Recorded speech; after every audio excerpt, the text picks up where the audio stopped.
சிவபுராணம் பாகம் 7 சதியின் காதல் வெல்லுமா. தாரகாசுரனால் அனுப்பப்பட்டு மாறுவேடத்தில் வந்த அசுரர்கள் அரண்மனையின் நுழைவு வாயிலில் நுழையும் போது அவர்களுடைய சுயரூபம் வெளிப்படுது. அந்த அரக்கர்களை அரண்மனையின் மெய்காப்பாளர்கள் உள்ள விடாம வெளியில அனுப்பிடுறாங்க.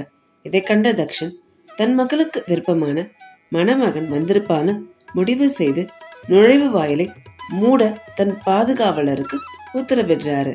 அரண்மனையின் நுழைவு வாயில்கள் மூடப்பட்டன. அரண்மனையின் அரியணை பகுதியை அடைந்த பிரஜாபதியான தக்ஷனை கண்ட அனைவரும் எழுந்து வணங்கினர். அனைவரின் வணக்கத்தையும் ஏற்றுக்கொண்டு அவரவர் இருக்கையில் அமர செய்கிறாரு தக்ஷன். தன்னுடைய அழைப்பை ஏற்று வந்த அனைவருக்கும் வாழ்த்துக்களை சொல்லி தன்னுடைய செல்ல மகளான சதி எனும் தாக்ஷாயணியை சுயம்பர மேடைக்கு அழைக்கிறாரு.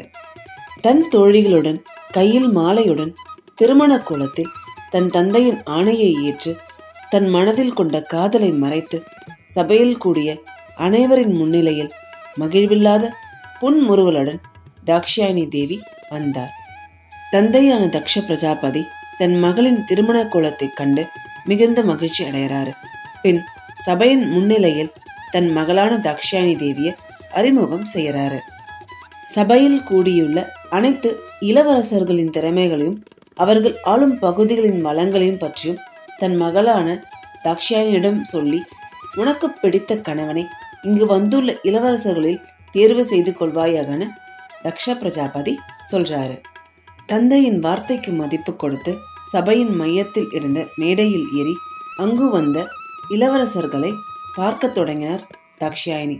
கண்கள் பார்வையிட்டதை தவிர தன் மனதில் சிவனை பற்றிய எண்ணங்களும் புத்தியில் சிவனை பற்றிய சிந்தனைகளும் அலைப்பாய்ந்தன. சிவன் தன்னை மணப்பதாக கூறி வரமளித்தார். ஆனால் அவர் இன்னும் வரவில்லையே என தாக்ஷாயணி என்னும் தருவாயில் இவர்களின் பிரிவை இதுவரை அமைதியுடன் கண்டு வந்த இயற்கை பொறுமை இழந்தது. அன்னையின் மனக்குறையை எம்பெருமானான சிவபெருமானிடம் இயற்கை கூறியதோ என்னவோ. அக்கணத்தில் வெண்ணிற புகை அரண்மனை முழுக்க பரவிற்று.